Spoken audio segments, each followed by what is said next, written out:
Bonjour à toutes et à tous, bienvenue pour le séminaire Le Campus sur les 5 lois du leadership. Alors, je vois qu'il y a des participants qui sont déjà connectés. Simplement, est-ce que vous nous entendez correctement? Est-ce que vous pouvez mettre dans le chat si pour vous le son est clair? Super, je vois des pouces qui se lèvent. Excellent.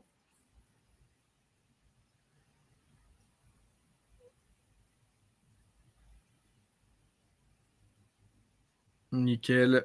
Marie-Paul, merci. Fort et clair. On va essayer de ne pas parler trop fort avec les équipes. Excellent. Bonjour Lisa.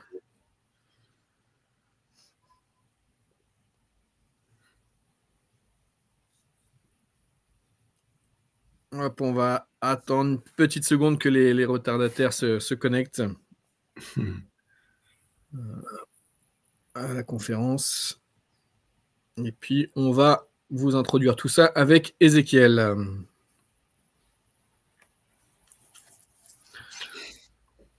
On va demander pour la prochaine fois une petite musique, en fait. Petite musique d'attente. Lounge, voilà. Jazz lounge.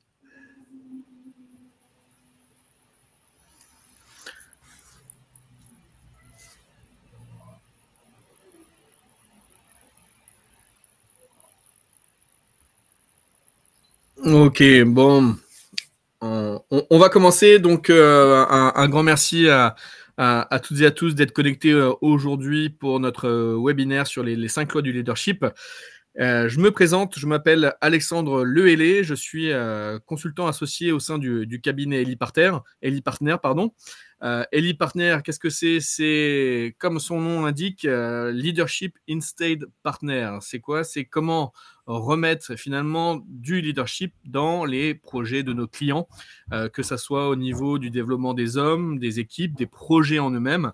Le cabinet a une quarantaine d'années d'existence avec plusieurs practices, notamment on a la practice orientée sur le change, on a une practice formation qui s'occupe bien évidemment des populations managériales, mais on travaille aussi au niveau de la production ou le commerce au niveau des différentes sociétés pour lesquelles on travaille.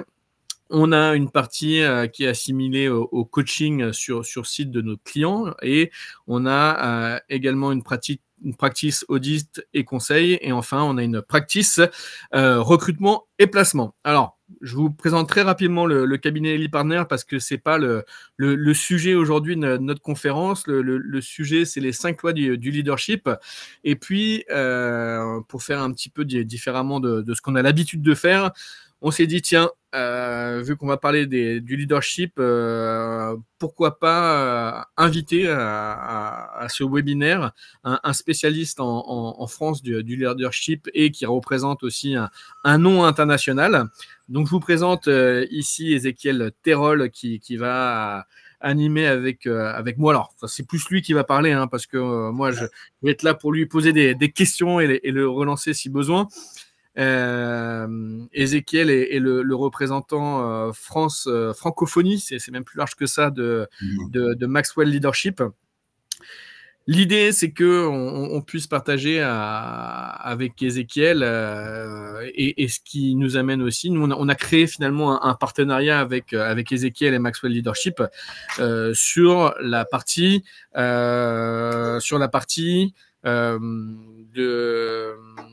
de comment on va développer l'individu, le leadership de l'individu. C'est-à-dire, je m'explique, aujourd'hui, le cabinet Ellie Partners, lui, il est plus spécialisé, on va dire, sur le développement du leadership des équipes. Et nous, on a beaucoup aimé l'approche justement de Maxwell qui s'intéresse vraiment de près à l'individu, sur le leadership de l'individu lui-même. Donc, c'est aujourd'hui tout ce que va nous présenter Ézéchiel. Ézéchiel, si jamais tu veux te présenter, et puis moi j'ai envie de dire, j'ai une première question pour toi qui me taraude l'esprit. Comme je t'ai dit, nous on a une certaine vision du leadership chez Ellie Partners. Moi j'aimerais connaître ta définition à toi, Ézéchiel, du leadership. Ah, excellent. Super, merci beaucoup Alexandre. Bah, écoute, déjà c'est un plaisir, un privilège et un bonheur d'être aujourd'hui avec toi et avec cette belle audience des Elite Partners. Et on est vraiment, vraiment enthousiaste en fait de ces partenariats qui démarrent justement entre les deux entités. Comme tu disais, en fait, je pense qu'on a des approches qui sont très complémentaires par rapport à comment amener donc le leadership en fait dans les entreprises, dans les organisations. Et c'est vraiment en fait la vision et la mission justement des John Maxwell avec cette entreprise Maxwell Leadership, de pouvoir créer une transformation vraiment au niveau planétaire avec justement ces principes de leadership qui viennent quelque part être adoptés par des personnes qui incarnent en fait leur leadership, et on va parler justement de ce leadership dans tout type en fait d'organisation et des structures en fait au niveau mondial, et notamment dans la francophonie.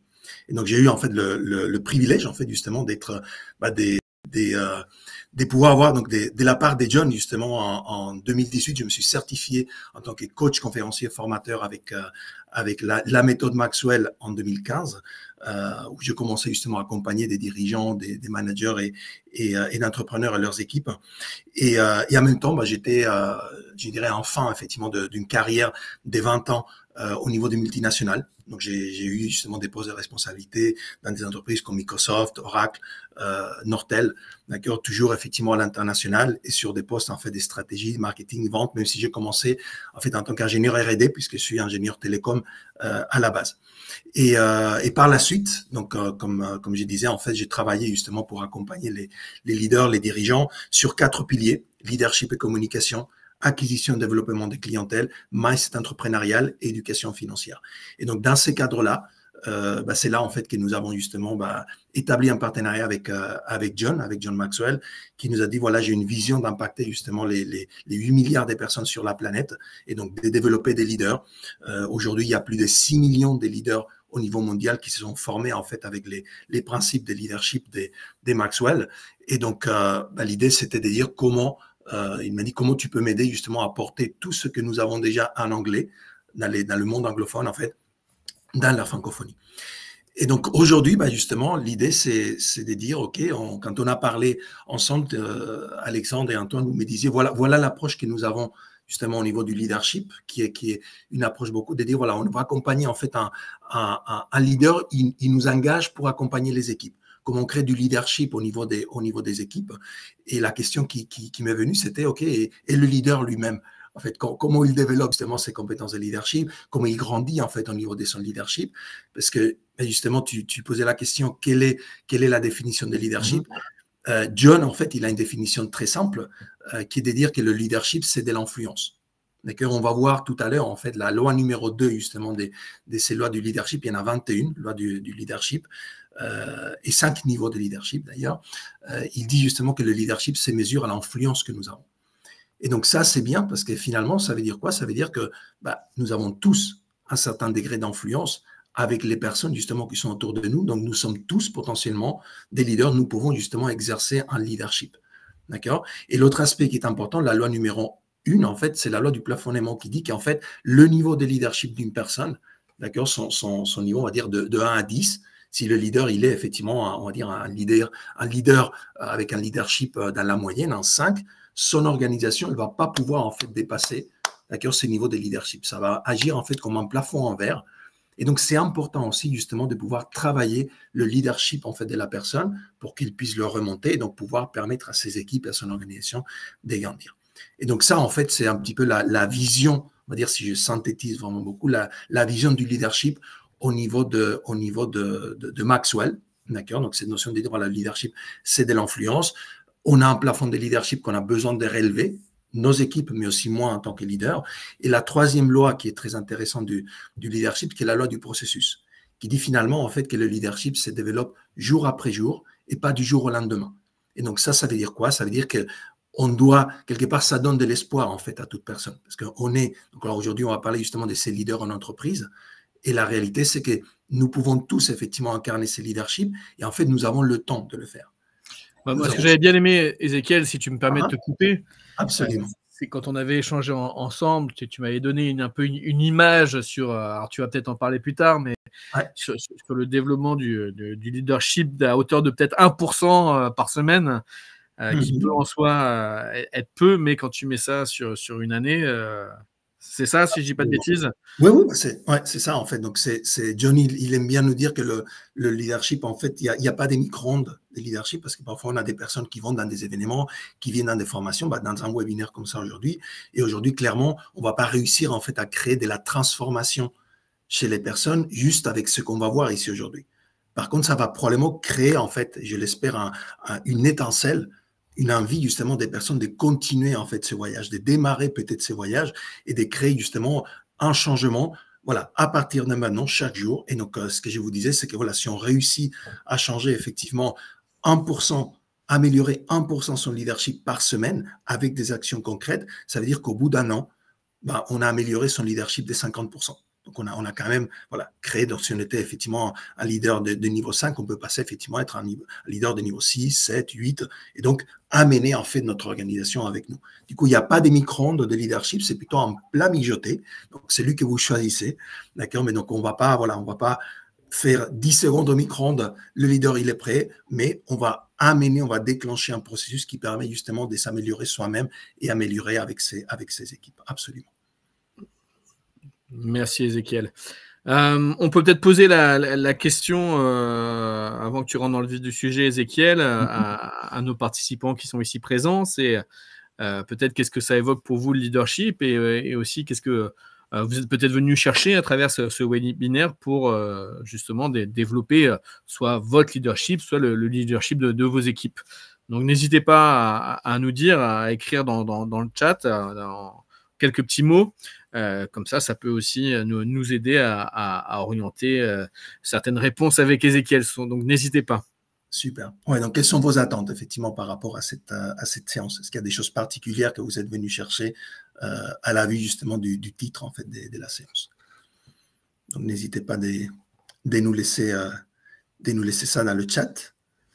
Et donc, on va voir effectivement les réponses qui arrivent, mais entre-temps, voilà, leader, on a envie de me suivre par choix. Excellent, super. C'est une très, très belle définition. Et donc, c'est cette notion, justement, donc il y a déjà, tu vois, merci Marie-Paul, donc tu mets justement cette notion, en fait, de suivre l'autre.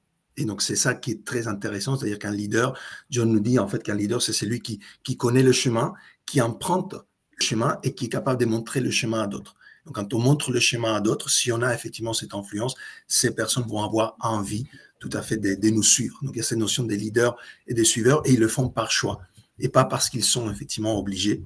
Et on verra tout à l'heure, on parlera des 5 niveaux de leadership et on verra que souvent, en fait, les personnes, ils restent en fait dans ce qu'on appelle le niveau 1 de leadership, qui est un niveau positionnel, où effectivement les personnes nous suivent parce qu'ils n'ont pas le choix, parce que je suis peut-être le responsable hiérarchique, d'accord, mais pas parce qu'ils ont le choix justement et on pourra relever effectivement, passer d'un niveau de leadership à un autre et faire que les personnes puissent nous suivre des choix. Donc, en transition du militaire vers le privé, besoin de connaître les codes et langages du privé. Ok, merci beaucoup, Philippe. Identifier les étapes pour développer son leadership. Lisa, merci beaucoup. C'est parfait. Excellent. Ça nous donne déjà des clés. Alors, Philippe, si jamais j'ai des clients qui recherchent spécifiquement des managers anciens militaires, donc si jamais à l'occasion on peut se reparler avec grand plaisir. Super, super. Connaître les différents types de leadership. Super, merci beaucoup Didier. C'est parfait. Écoutez, ça nous donne effectivement une bonne vue par rapport à ce que vous recherchez. Maintenant, on va commencer. Peut-être qu'au lieu de donner effectivement des réponses, on va peut-être commencer par vous poser des questions et que vous nous disiez en fait qu'est-ce que vous pensez de ce leadership, d'accord? Qu'est-ce que le leadership, ou en tout cas comment vous voyez le leadership en entreprise. Et même avant ça, parce qu'on a parlé effectivement de John Maxwell, on a parlé des Maxwell Leadership, mais qui est ces messieurs en fait? Qui est John Maxwell? Donc, je vais vous donner juste une petite note par rapport à ça. Donc, John Maxwell, en fait, c'est un expert en leadership. D'accord? C'est un monsieur, il a 77 ans aujourd'hui. Donc, il a eu une longue carrière. Il a démarré, en fait, quand il était jeune, il a démarré il était pas leader en entreprise. En fait, il n'avait même pas une entreprise, il était pasteur. D'accord, à 23 ans. Et il a commencé, en fait, en tant que pasteur, il a créé des grandes églises, en fait, aux États-Unis. Et la réalité, c'est qu'à un moment donné, il s'est rendu compte, il a commencé à apprendre le leadership dans ces domaines, en fait, plus spirituels. Et à un moment donné, il s'est rendu compte que les personnes en fait qui achetaient ses livres et qui allaient dans ses conférences, c'était surtout des chefs d'entreprise. Et il s'est rendu compte, il a eu cet appel, il s'est dit, mais finalement, c'est pas des leaders spirituels, c'est vraiment tout type de leaders et surtout des leaders en entreprise qui ont besoin de ce que je peux apporter. Ça, c'était il y a 50 ans, vous voyez. Et depuis, en fait, il a développé, donc il a écrit en fait plus de 87 livres sur le domaine du leadership, la communication, et il a vendu plus de 36 millions de livres au niveau mondial. Et c'est en fait, il a vendu plus de livres sur le leadership que le numéro 2, 3 et 4 ensemble. Et c'est pour ça qu'on dit que c'est le numéro 1 du leadership, en tout cas, au niveau des livres qu'il a vendus. Et donc, il tenait quand même à être présent avec nous aujourd'hui. Bon, il y a un décalage horaire, hein, donc il est 5 heures du matin pour lui aujourd'hui, mais il nous a quand même laissé un petit message. Et donc, si vous voulez bien, je vais en fait justement vous passer en fait un petit message de John pour nous souhaiter la bienvenue en fait dans cette conférence ensemble. Hey, John Maxwell here. I'm so glad Ezekiel's with you. May you just have an incredible conference and we delight in being able to come alongside of you and help you. Voilà, donc ces petits messages de bienvenue. Donc vous avez justement pu voir effectivement John Maxwell, voilà, qui vous souhaitait donc la bienvenue à la conférence.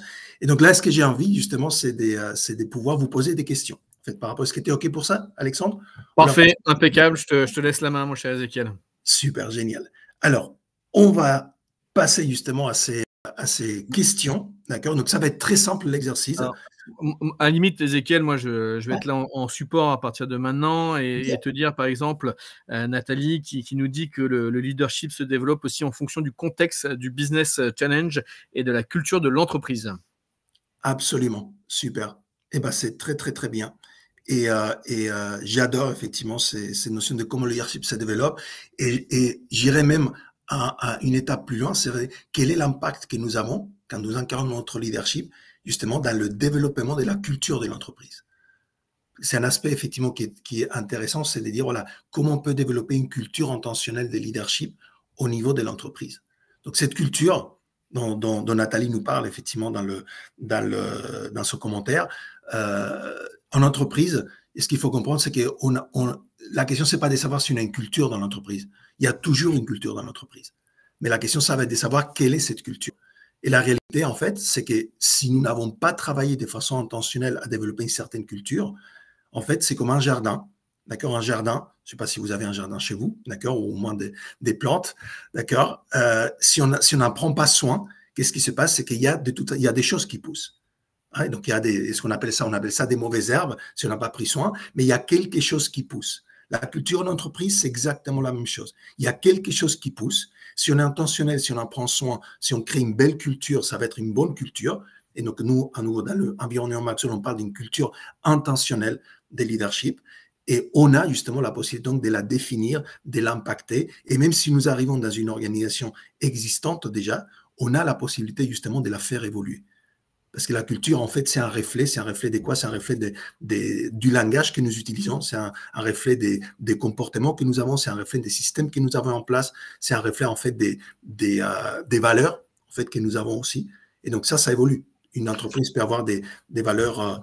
Vas-y, Alexandre. Non, je rebondis parce que c'est extrêmement intéressant ce que tu nous dis. Moi, ce que je comprends, c'est que un leader, un manager qui pourrait se dire, moi, je veux laisser la culture de l'entreprise un peu de manière neutre et pas essayer d'influencer dessus, qu'on le veuille ou non. Finalement, cette culture va se développer par elle-même. Okay. Absolument. Et il va avoir en fait un rôle, qu'il le veuille ou non.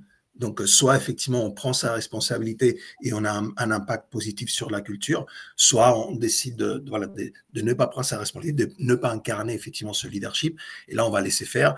Mais après, voilà, on ne peut pas venir se plaindre en fait des choses qui arrivent dans l'entreprise parce que c'est la culture, parce que c'est les valeurs de l'entreprise, alors qu'on avait la possibilité effectivement d'impacter, d'influencer. Donc, comment ne pas subir et comment être proactif par rapport à ça. Okay. Absolument. Excellent. Super. Alors, on était donc dans ces petits exercices, si vous voulez bien nous suivre. Hein, on va pouvoir jouer un peu ensemble. Donc, on a 5 questions pour vous. Et donc, l'idée, en fait, c'est tout simple. Il y aura 2 options, d'accord, dans chaque question. Et donc, si vous pensez que c'est la réponse qui vous correspond le mieux, que vous voulez, en fait, donner, c'est le 1, la première option, vous mettez 1 dans le chat. Si c'est la deuxième option, vous mettez tout simplement 2. OK? Et voilà. Peut-être qu'on vous donnera, s'il y a des choses qui interpellent Alexandre ou moi-même, on vous posera, est-ce que vous pouvez nous expliquer un petit peu pourquoi vous avez dit ça? Et sinon, voilà, on fera donc les 5 questions qui vont l'une après l'autre. Ça vous va? On avance sur ça? C'est bon? Nickel? On est prêt? Un petit pouce là? Est-ce qu'on est prêt?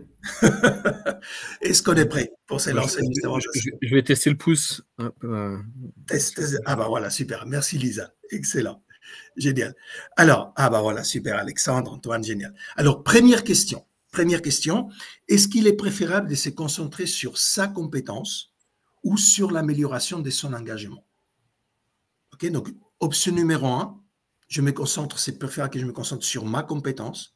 Option numéro 2, c'est préférable que je me concentre sur l'amélioration de mon engagement. Ok, donc compétence, option 1, engagement, option 2. Qu'est-ce que vous en pensez?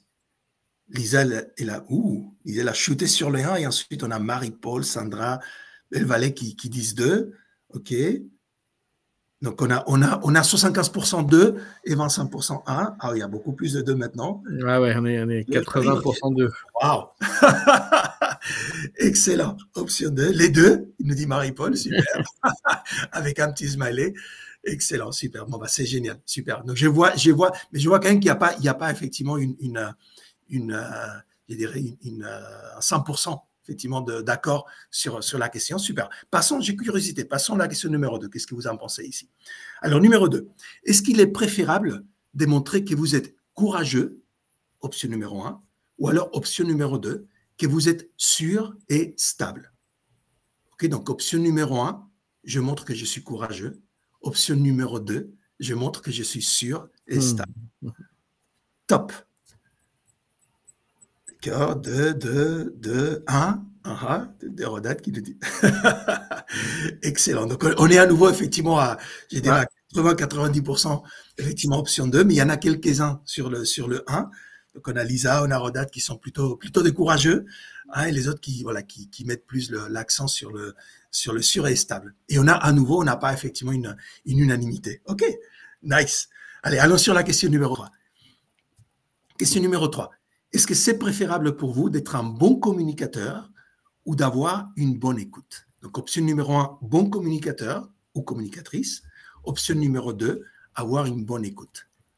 Elles sont vaches, tes questions, Ezekiel. Pourquoi tu penses qu'elles sont vaches? Pas du tout.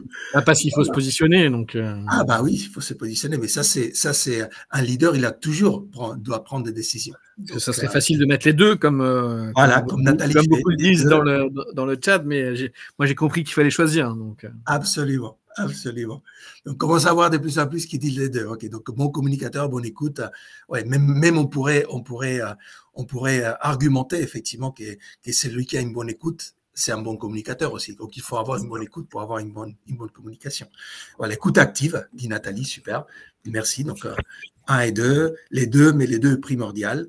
Génial, super, excellent. Donc, on a effectivement un petit peu des deux, mais plus un penchant, effectivement, voilà, il nous faut quand même avoir une belle écoute. Excellent, super. Allez, passons à la question numéro 4. Est-il préférable d'être un visionnaire, option numéro 1, ou d'être un éternel apprenant? Option numéro 2. Donc, option numéro 1, visionnaire. Option numéro 2, éternel apprenant, donc apprentissage continu. Option numéro 1, visionnaire. Option numéro 2, éternel apprenant. Et là, on a beaucoup des 1. Ouais. Frédéric qui dit 2, Philippe qui est 1, Sandra 1, ok. Nice. Lisa les 2. Plusieurs sur celle-ci. Hein. Ouais, on est plus sur le 1, effectivement. Et c'est intéressant, parce que on voit justement souvent justement que ces côtés du 1 revient beaucoup, parce qu'en fait, on a justement cette vision que le leader, en fait, doit être quelqu'un des visionnaires aussi. Et donc, et d'avoir justement, c'est celui qui porte la vision, qui est celui qui est le leader. Mais on va voir justement quelques nuances par rapport à ça tout à l'heure. Excellent. Merci beaucoup, les amis. Merci pour ces réponses. Être out of the box, d'accord. Bon, vos questions sont toutes des pièges. Pour être visionnaire, il faut toujours être apprenant et à l'éveil. Excellent, j'adore. Il n'y a pas de pièges, il n'y a pas de pièges. Mais effectivement, c'est des questions, on va dire, voilà, pour réfléchir. On pourrait argumenter, absolument. Merci beaucoup, Nathalie. Excellent. Alors, question numéro 5 et dernière. Est-il préférable de se développer soi-même, option numéro 1, ou alors d'investir dans les autres? Alors, Lisa va nous dire les deux. Les deux, ok. Sandra, 1, dans soi-même, ok.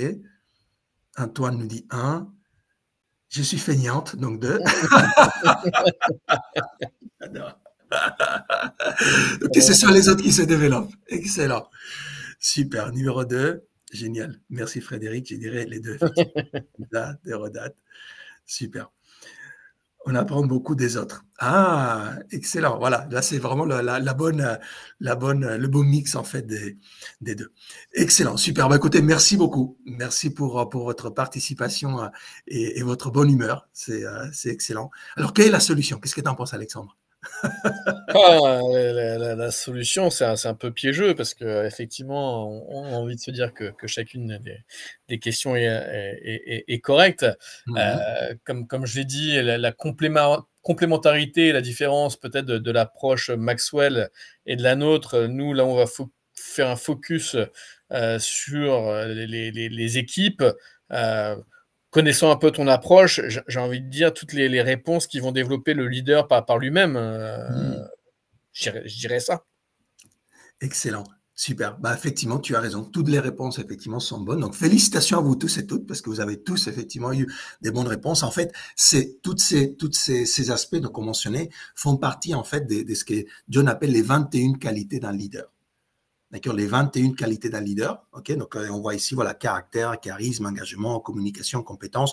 La couleur, en fait, vous voyez qu'il y en a certains qui sont rouges, plus clairs, plus foncés. C'est juste pour permettre, en fait, de lire facilement les mots, d'accord, dans le slide. Donc, il n'y a pas une qui est plus importante que l'autre, mais vous voyez effectivement qu'on voit ici les différents aspects. On voit l'écoute, effectivement, on voit la communication, autodiscipline, vision, serviabilité, enseignement, sécurité. D'accord, il y a 21 qualités. Ok, et en fait, d'ailleurs, lorsque nous faisons justement, et c'est l'un des je dirais, des parcours en fait qu'on va mettre justement en place à disposition donc des partenaires et des clients de justement des lead partners, c'est des ateliers en fait sur les 21 lois du leadership qu'on appelle vivre les lois du leadership. D'accord? Pourquoi? Parce qu'on veut, le but, en fait, de John, quand il a écrit les 21 lois irréfutables du leadership, ou les 5 niveaux de leadership, qui sont les 2 livres, en fait, je dirais, les plus vendus de John et un peu considérés comme les bibles, si vous voulez, du leadership au niveau mondial. Son but, c'était pas, en fait, d'écrire des livres qui restent dans la théorie. C'est vraiment des livres, en fait, qu'on peut appliquer. Et donc, le but, en fait, c'est quand on travaille justement ensemble avec des managers, avec des équipes, avec des entreprises, c'est de comprendre comment on va pouvoir appliquer dans chaque contexte, dans chaque environnement, dans chaque entreprise, dans chaque équipe. D'accord, j'aimais beaucoup quand Nathalie disait, voilà, il y a la culture, il y a le contexte, en fait, de l'équipe, il y a les contextes business. Donc, comment on applique tout ça? Et la réalité, c'est qu'on va aller chercher justement cette applicabilité, cette application, la mise en pratique, d'accord, effectivement ces lois du leadership ou ces 5 niveaux de leadership. Et dans ces cadres justement des 21 lois du leadership, on a donc une évaluation des 21 qualités du leader. Et quand on parle d'évaluation, le but, et ça c'est très important, c'est comprendre en fait que, en tout cas dans l'environnement Maxwell, on comprend qu'un leader ne peut pas être bon partout. D'accord? On a effectivement des qualités qui sont quelque part des qualités naturelles. D'accord? Et on a d'autres, on va dire, qui ne sont pas les naturels, mais que je peux les développer pour qu'elles deviennent, on va dire, très, très, très bien développées et des forces pour moi. Et il y en a d'autres, en fait, où je vais être complètement à côté de la plaque. Je vais être peut-être un 1 sur 10 ou un 2 sur 10. Et là, plutôt, en fait, que de travailler dur pour développer quelque chose qui c'est un 2 sur 10, John, ce qu'il nous conseille, justement, c'est de nous entourer des bonnes personnes. C'est d'avoir, en fait, ce qu'on appelle un cercle rapproché. D'accord, ça peut être des leaders qui sont déjà des personnes qui sont dans mon équipe, d'accord, qui sont des N-1, ça peut être des collègues en fait qui sont mes pairs, ça peut être aussi des leaders qui sont au-dessus de moi puisqu'on parle d'un leadership à 360 degrés, mais m'entourer des personnes, d'accord, qui vont avoir des forces là où moi j'ai des points, on va dire, qui sont plutôt faibles et qui ensemble. Excuse-moi Ézéchiel. Finalement, ce que disait Marie-Paul en disant je suis feignante, C'est finalement une bonne réponse, parce que ce que j'entends, c'est certaines compétences qui vont demander un effort trop grand par rapport à ce qu'on a à disposition autour de nous, autour de nos équipes. Mieux vaut développer pour arriver sur un 8 sur 10 plutôt que, et faire de 2 échelons, plutôt que essayer désespérément de nous faire grimper sur des compétences qui ne sont pas forcément les nôtres. Et pour passer d'un 2 à un 8, il faut 6 échelons. C'est ça que j'entends? Voilà, exactement. John, il aime bien nous donner, vous avez vu John, hein, donc vous l'avez vu physiquement comme il est. Donc il dit, voilà, si je voulais, voilà, moi, il a travaillé effectivement pendant des années et des années, d'accord. Il est aujourd'hui l'un des orateurs en fait le mieux payé au monde, d'accord, qui est pas dans le domaine, on va dire, du spectacle. Mais il dit, voilà, ça, c'était la communication, c'était un de mes aspects forts. Et donc, je l'ai travaillé pendant les années. Aujourd'hui, 13 000 prises de parole plus tard, il est effectivement, voilà, l'un des meilleurs communicateurs au monde.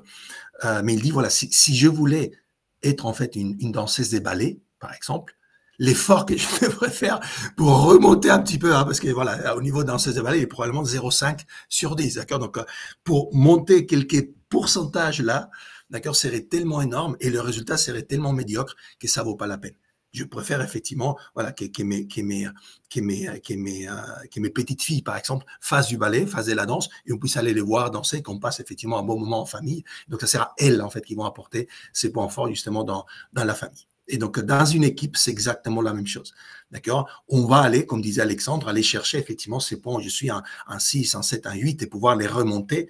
D'accord? Mais là où je suis justement dans des zones des faiblesses, c'est aller chercher quelqu'un d'autre qui puisse justement renforcer ça et qu'ensemble, en équipe, on puisse donc créer justement, avoir un impact beaucoup plus fort. Parce que c'est ça finalement. La notion de leadership, c'est comment j'amène les autres. J'aimais beaucoup la définition qu'on nous donnait tout à l'heure, comment je donne l'envie aux autres de me suivre par choix. D'accord? Et idéalement, pas que ce ne soit pas des personnes, on va dire, des suiveurs qui me suivent, mais vraiment des leaders qui me suivent. Parce que si j'ai des personnes qui me suivent, qui eux, à leur tour, sont des leaders, ça veut dire que j'ai une influence sur ces leaders, mais aussi sur les personnes que ces leaders influencent. Et là, justement, ça, c'est John appelle ça les mathématiques Maxwell, c'est cet effet de multiplication, en fait, que je peux avoir. Donc, j'ai un cadeau pour notre audience. Si tu es OK, Alexandre, Antoine, je ne vous en avais pas parlé, mais si vous voulez, en fait, ce qu'on pourrait faire par la suite, c'est d'envoyer, en fait, un lien à toutes les personnes qui ont participé, en fait, pour qu'ils puissent faire, en fait, ces tests des 21 qualités des leaders. Ouais. Avec grand plaisir. Ouais, ben voilà. On vous enverra ça si c'est quelque chose que vous voulez. Personne ne le mouton à 5 pattes, exactement. Et je vais vous dire plus. Ah voilà. Donc, il y a déjà quelqu'un qui veut le test. Qui c'est qui veut le test là, des 21 qualités du leader? Marie-Paul, ça marche. Excellent. Parce qu'en plus, parfait. Donc, comme c'est Sandra aussi, génial. Comme c'est un lien justement qu'on vous envoie, ce que je vais vous proposer, en fait, c'est non seulement de le passer vous, mais que vous puissiez le faire passer aussi aux personnes dans votre équipe. D'accord? De façon à ce que vous puissiez voir par la suite quelles sont en fait les complémentarités, d'accord, que vous avez. Et donc déjà qu'eux, ils le passent, qu'eux, ils auto-évaluent. Mais un deuxième exercice que vous pouvez faire, en fait, c'est tout simplement de demander aux autres aussi de vous évaluer, en fait, par rapport à ces compétences-là. Donc, vous pouvez faire votre propre auto-évaluation des 21 qualités. Et ensuite, vous allez donner le test à quelqu'un et dire, voilà, est-ce que tu pourrais dire, voilà, par rapport à moi, à quel niveau tu me vois de 1 à 10 sur chacune de ces 21 qualités. Okay? Et à partir de là, avec je dirais, c'est toujours un très bon exercice de se faire évaluer par les autres et comparer en fait avec son auto-évaluation, parce que vous allez pouvoir voir justement potentiellement des zones de coïncidence, et ça c'est super. Mais là où vous voyez plus haut que les autres, c'est peut-être une zone d'ombre, hein, c'est peut-être un angle mort, ok. Donc vous pouvez établir une conversation avec la personne pour savoir pourquoi elle vous voit justement si bas par rapport à un aspect où vous voyez plus haut, et vice versa. D'accord? Il y aura des aspects où peut-être vous voyez plus bas et les autres vous voient plus haut, et ça veut dire que peut-être vous faites des choses naturellement mieux en fait qu'est-ce que vous pensez. Ok? Super. Voilà. Donc voilà pour les 21 qualités du leader. Est-ce que tu as envie qu'on fasse un petit peu d'intelligence collective? Est-ce qu'on pose des questions? Allez, soyons fous. Ouais? Allez. Donc, normalement, quand je fais ça dans une séance en direct, on fera un jour un événement en direct avec Ellie Partner. Voilà. Mais pour l'instant, on est en mode webinaire. Donc, normalement, justement, je demande donc aux personnes de travailler en groupe. D'accord, on ne va pas pouvoir faire des groupes ici, mais vous allez pouvoir mettre effectivement des réponses déjà dans le chat et on va faire un groupe. On va être en groupe, nous seuls. D'accord. Et donc, les questions en fait que j'ai pour vous, c'est ces trois-là en fait. C'est ces trois groupes de questions. La première, c'est comment définirez-vous le leadership? Okay, c'est quoi le leadership pour vous? Et doit-on être un leader né ou peut-on le devenir? Et bon, je vous ai déjà donné un petit peu de pistes par rapport à ça.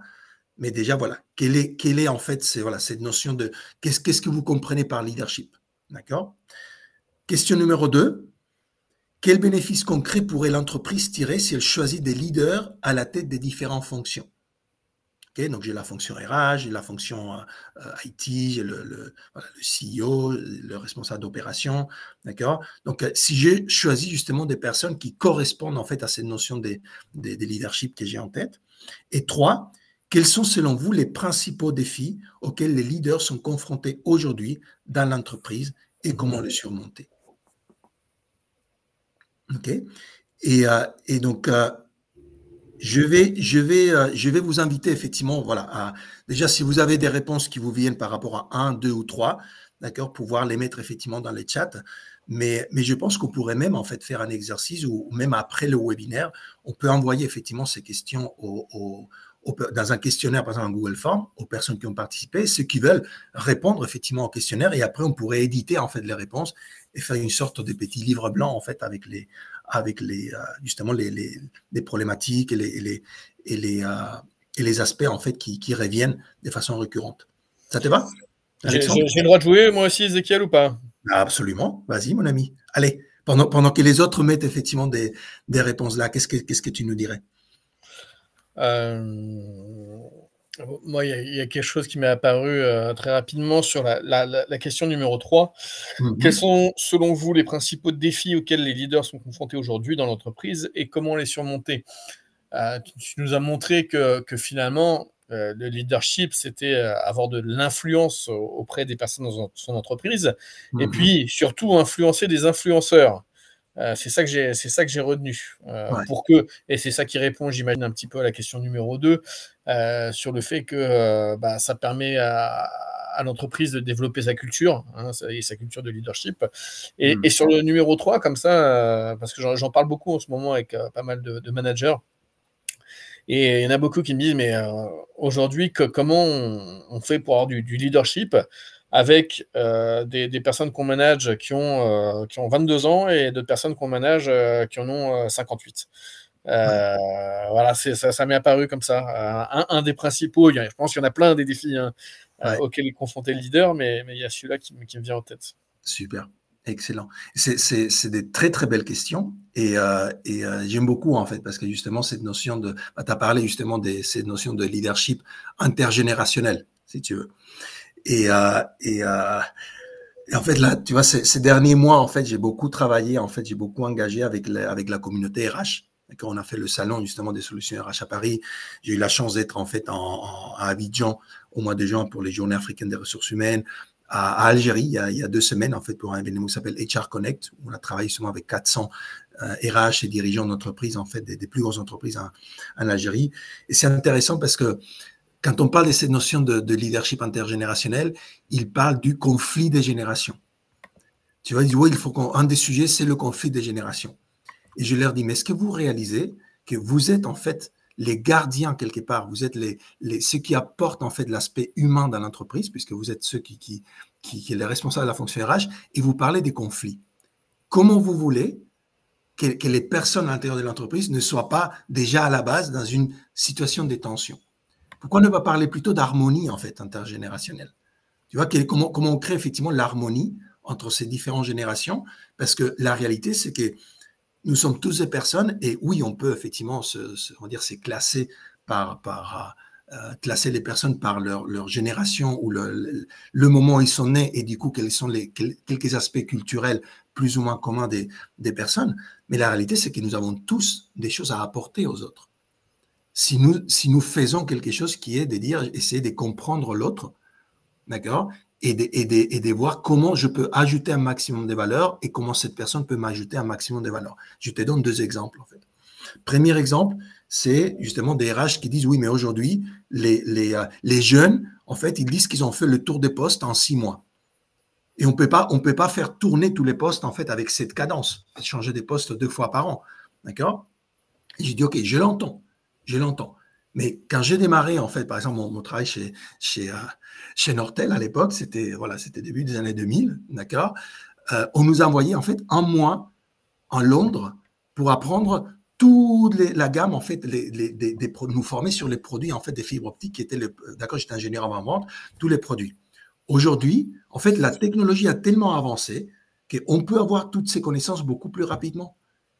D'accord? Et donc, en fait, le problème qu'on trouve, un des problèmes qu'on trouve, c'est qu'on essaye, en fait, de traiter justement ces nouvelles générations avec des systèmes qui sont des systèmes d'autres générations et qui ne tiennent pas compte justement de cette capacité, par exemple, qui sont ces nouvelles générations, qui sont ce qu'on appelle des digital natives, d'accord, à absorber, en fait, l'information et du contenu beaucoup plus rapidement.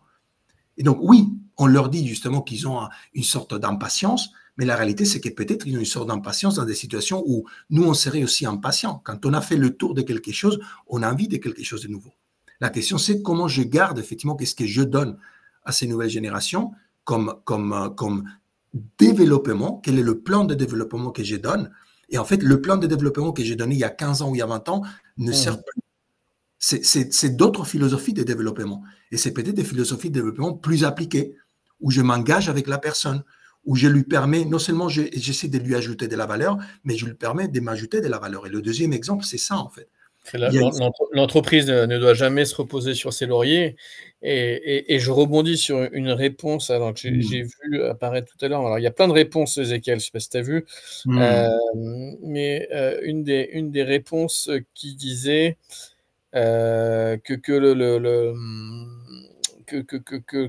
j'essaie de retrouver, excusez-moi.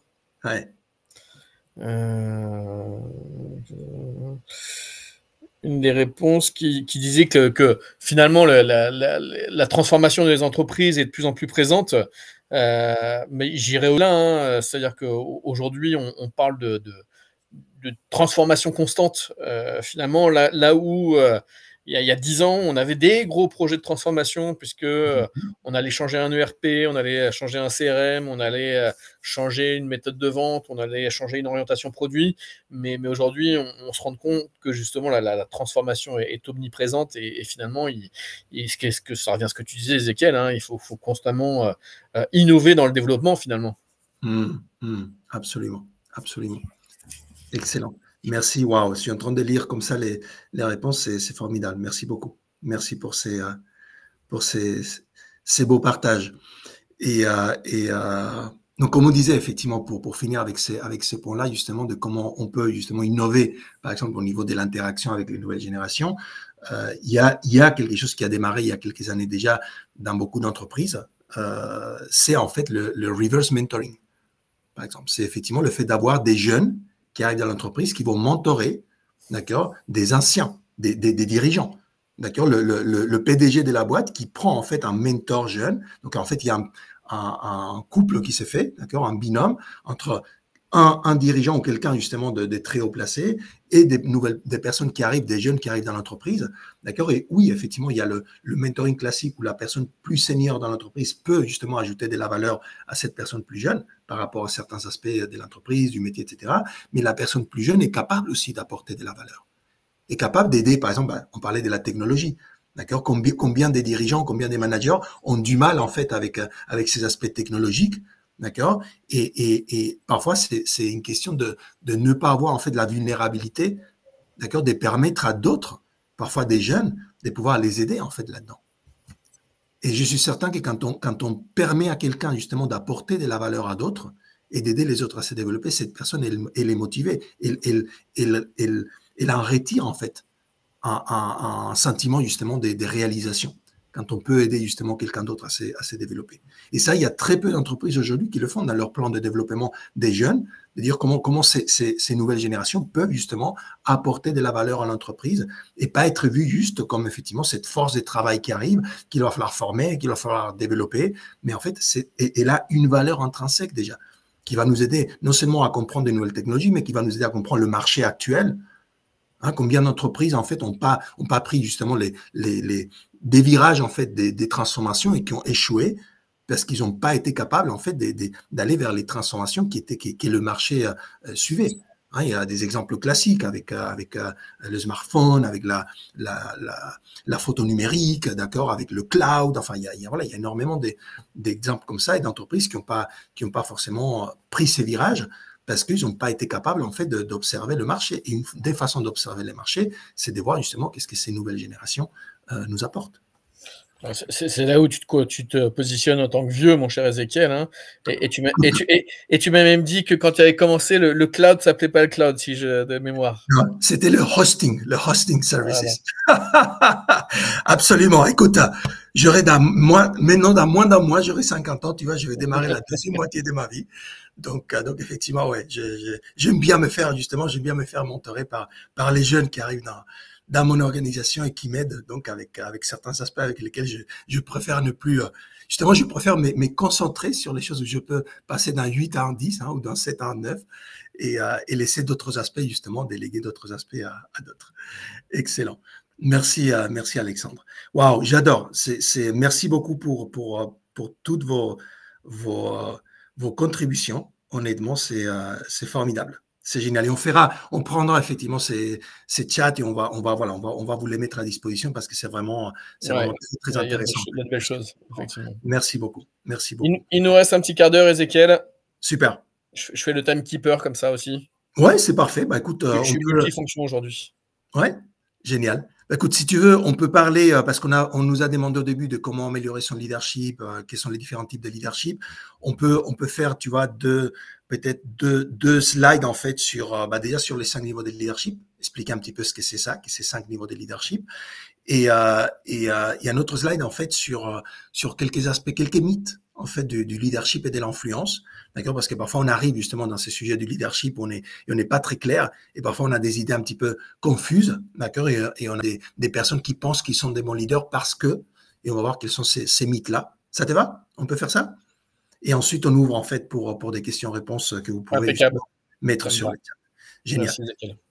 Alors, donc ça, en fait, cette petite pyramide, c'est la pyramide justement des 5 niveaux de leadership. Hein. Donc, quand je vais vous parler de ces livres que John a écrits, ça, c'est le résumé en fait du livre.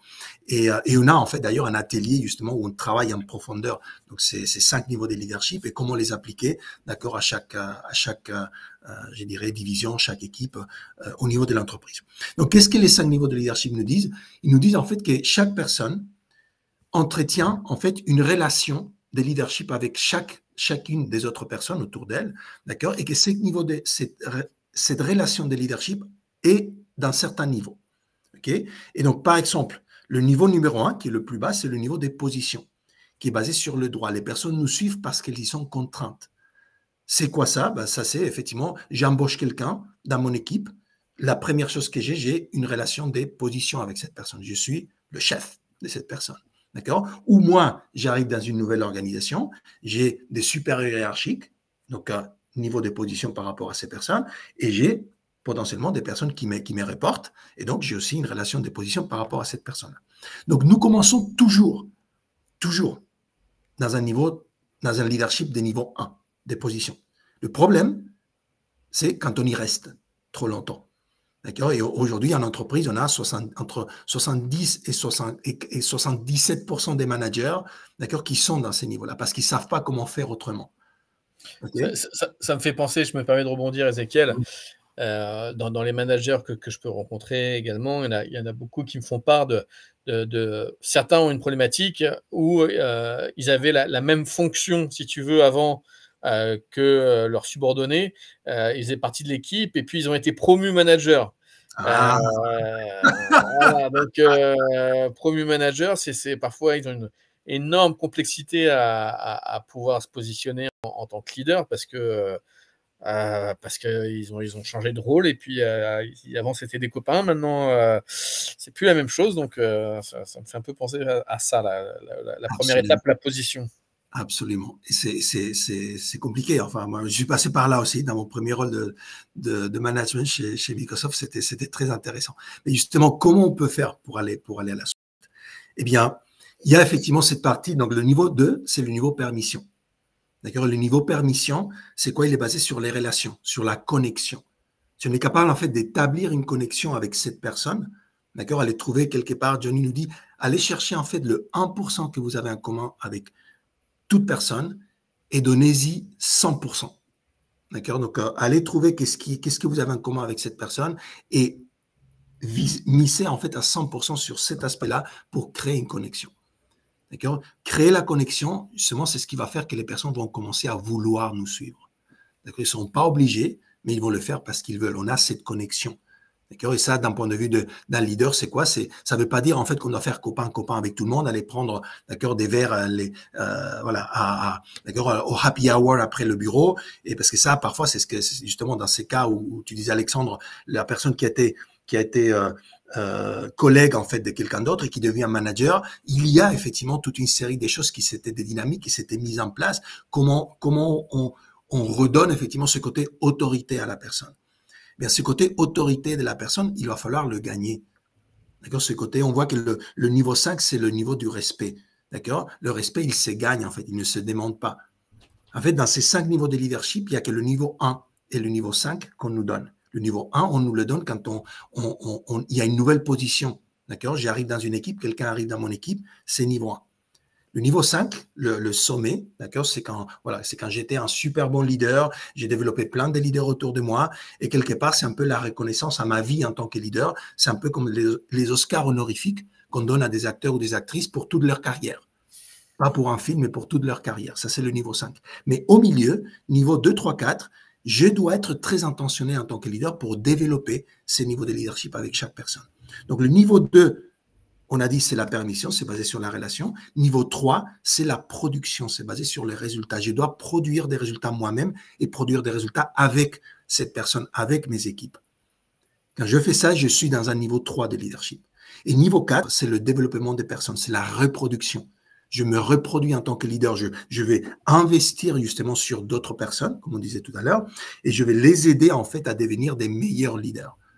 Pourquoi? Parce que quand je suis capable de développer des leaders à l'intérieur de mon organisation, je vais être capable aussi de m'appuyer sur ces leaders-là pour pouvoir faire grandir et développer effectivement le restant des équipes.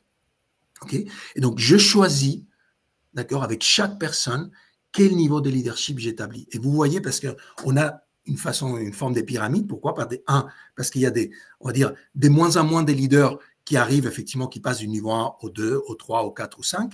Mais il y a aussi, je vais exercer mon leadership des niveaux 2, 3, 4 et 5 avec de moins en moins de personnes.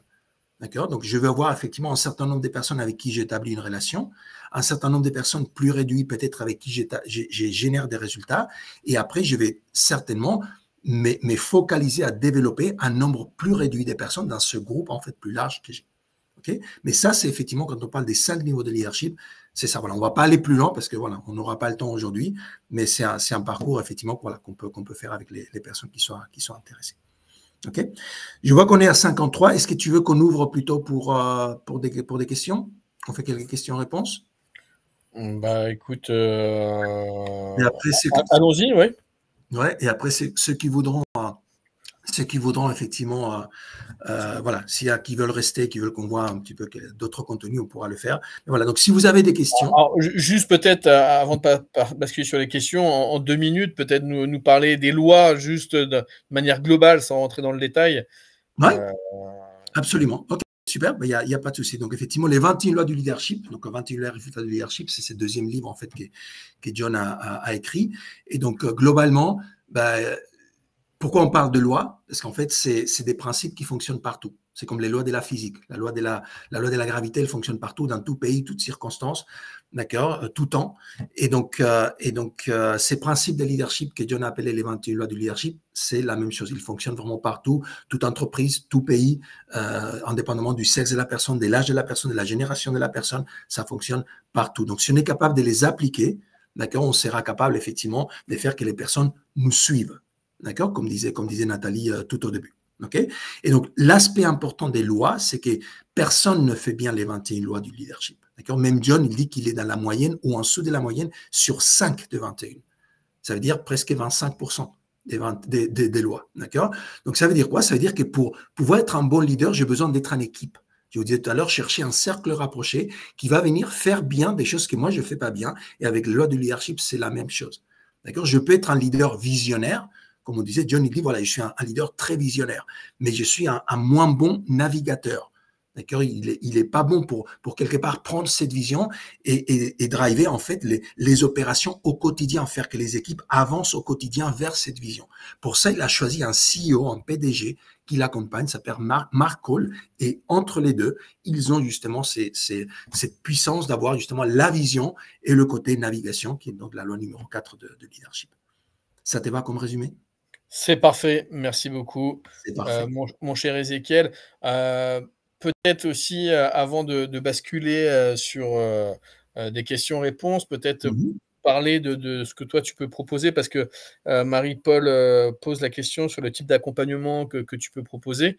Donc à ce moment-là, si tu peux nous faire un petit complément là-dessus, ça serait chouette. Absolument, absolument. Il y a deux choses effectivement principalement qu'on peut proposer. C'est c'est effectivement du travail, je dirais, avec le leader et les équipes. Potentiellement, on peut faire des ateliers. Il y a justement des ateliers sur les 5 niveaux de leadership, des ateliers qu'on fait intra ou inter-entreprise.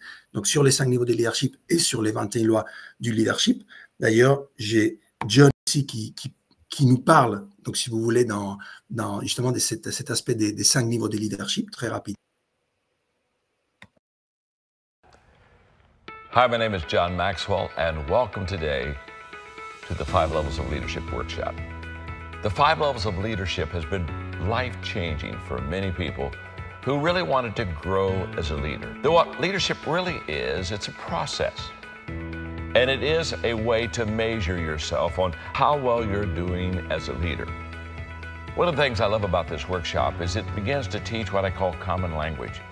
You see, in any kind of a business culture, it's needed to have common language until everybody kind of is on the same page, especially when they talk about leadership, because leadership can be very, very general. And I wanted to be specific. I wanted people to understand that there are different levels of leadership. And I also wanted to help them to know that they can climb those levels. This is a workshop that's all about progress, and you're going to be able to identify where you are today, but you're going to be able also to have a game plan for where you want to go tomorrow. And I love that. You're going to get a game plan. You're going to find out where you are, and then you're going to find out how you can get to the next level. But I think what is most important about the 5 levels of leadership is it's not only a game plan for you to develop your leadership giftedness and ability, it's a game plan for those that you lead. For you see, you not only know how to climb these levels of leadership as we teach them to you today, but you're also going to find out how to help other people that you're training and trying to reproduce as leaders to climb those levels also. This is going to be a fun day. It'll be interactive. Our facilitators are trained to enjoy themselves and let you enjoy them, to get you sharing, to get you talking. They're going to tell you stories. They're going to teach you principles. But I promise you this, it's going to be an exciting day because you're going to find your place as a leader, and then you're going to discover how you can become better in your leadership. Super.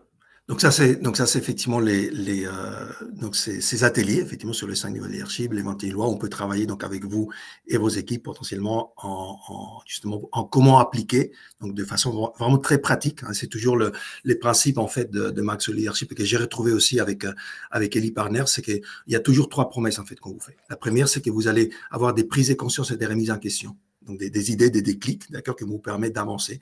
Le deuxième, savoir des outils que vous allez pouvoir appliquer avec vous et vos équipes, d'accord, dès le lendemain. Et donc, on va vous partager justement cet outil des 21 qualités du leader, par exemple, pour pouvoir le faire.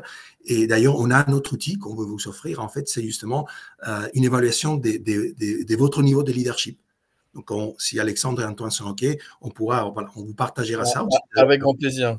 Il y aura une page, une landing page, voilà, au nom d'Ellie Partner, où vous aurez justement les liens pour accéder à ces 2 outils. Et Vas-y, je te laisse finir.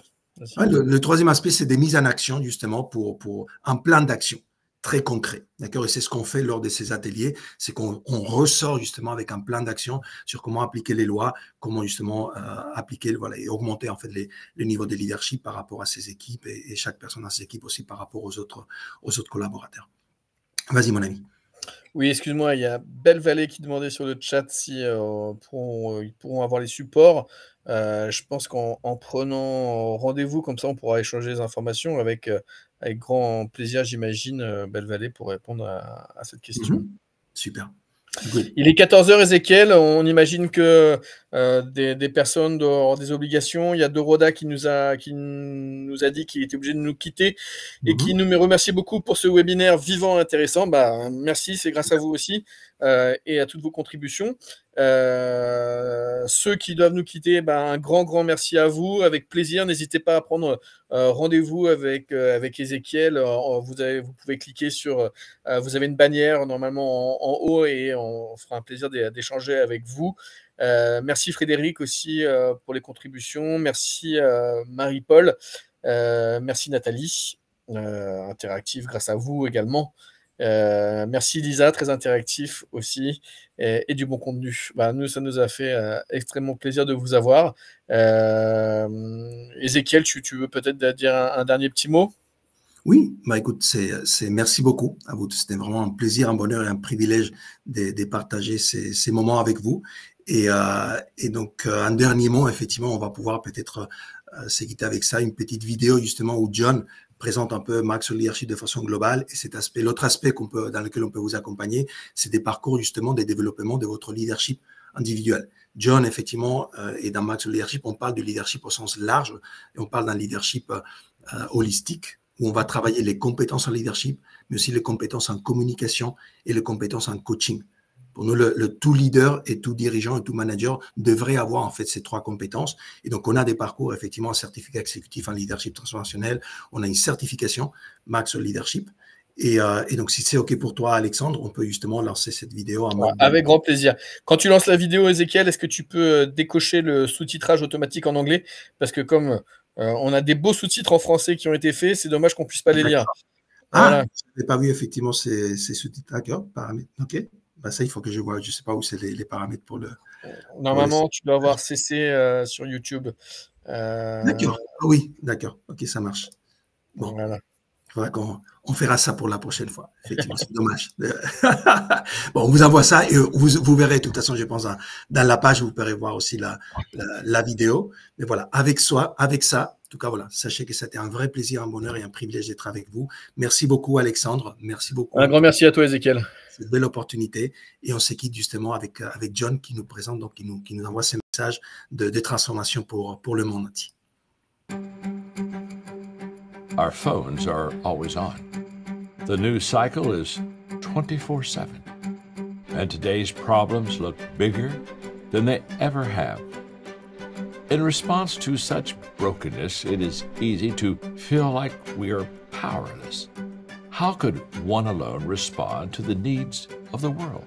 And yes, that would be a daunting task if, in fact, you were alone. In one corner of the world, a woman thinks to herself, something must be done, and she gets to work. In another, a man thinks the same, and he starts working too. Men and women all around the globe begin stepping forward, and they discover each other, their people, and value adds to value and compounds that value. That is what Maxwell Leadership is. Unique power coming together for a common purpose. Think of the person on your left. They want to make an impact. The person on your right, the very same.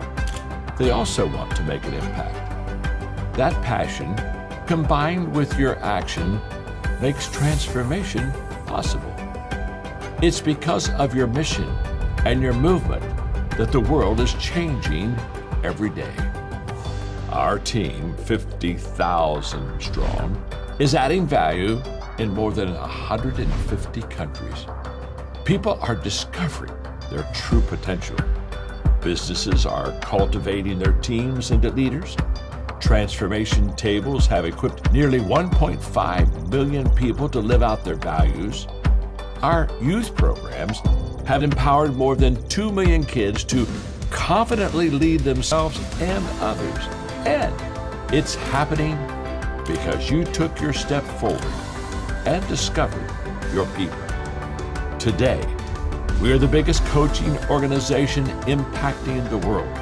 But more than that, we are family. Whether you've crossed an ocean or come from just down the road, we're united by that passion and that purpose. And we are better, more capable, more creative, and more alive because you're with us. Your value is irreplaceable, and together, we are unstoppable. Welcome to Maxwell Leadership.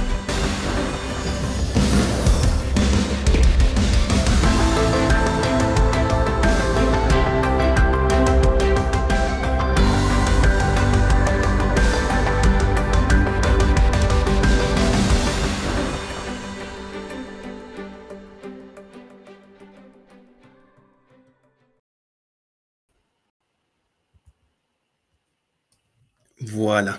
Et bien, sur ce, mon ami. Qu'est-ce que tu veux ajouter après ça?